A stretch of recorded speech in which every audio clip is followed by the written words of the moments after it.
So I'm out here with Brian Tsugawa. Tsugawa's up in Woodland, Washington. And Brian, this is a beautiful specimen of a bonsai. Yeah, it is. This is one of our nice pines here. You can see the nice large trunk there. Now, this did not just happen on its own, of course. It took some work to upkeep it through the winter, but I think a lot of people kind of get frightened come spring because there are some things you should be looking at if you have bonsai. That's true. You know, early spring is a really good time to kind of just look around and do a little inventory check, see how things look. Because a lot of times the plants, they'll actually talk to you. You just got to get there and listen a little bit, you know. Well, here's an example of one that has not been planted up yet. Yeah. And I've had this kind of browning out happen at some of mine at home. So what are we doing wrong here at home? Well, being conifers, actually just, they're always shedding, like a hinoki cypress in the yard, wherever it is. And that's just kind of the normal, that's just the normal characteristic of most of your conifers, dwarf conifers, pines. They only hold their needles 3 to 5 years, 2 to 3 years. So that's actually a normal shedding, but we're just getting more because it's probably stressed out.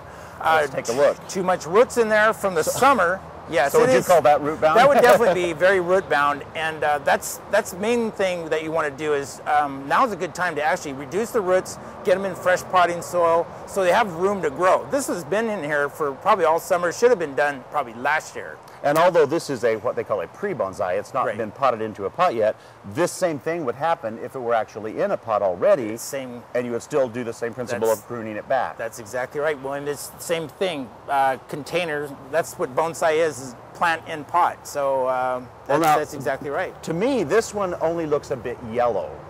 But I don't know if that's right or if it's wrong, and if mine were looking like this, what would I do about it? Well, right now, since it's so dormant, they're evergreen, they kind of want to be doing a little bit, but the idea would be to get them in a better condition going into September, August, September, when they're actively growing, get them greened up, just kind of like the lawn. You know, you get that lawn greened up going into the fall and winter, they stay a lot greener going into the winter because of all the rains. And you know, you're always watering these. It's such a porous soil, so you're always watering this.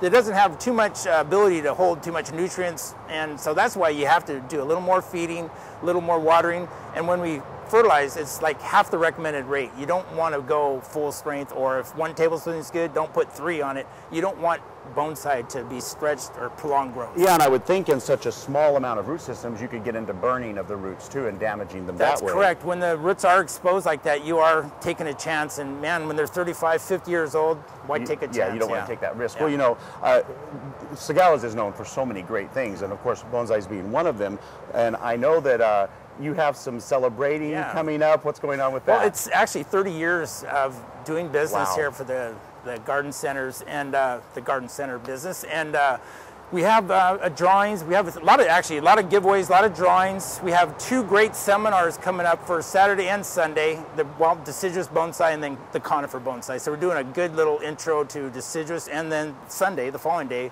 will be another. Check the website and you get all the info. Yeah. Well, I'll tell you what, you know, we're all getting spring fever, and if you've never been to Tsugawa's, we certainly invite you to come up. What a great time of year to come visit them. Celebrate 30 years in business. That's really quite an accomplishment. Yeah. You can look at their bonsai. They have amazing Japanese maple selections, all kinds of great fun for your garden. So come on out and visit them. For more information, go to gardentime.tv. We'll click you over to their website so you can see everything that's going on. Thanks so much, Brian. Thanks, William.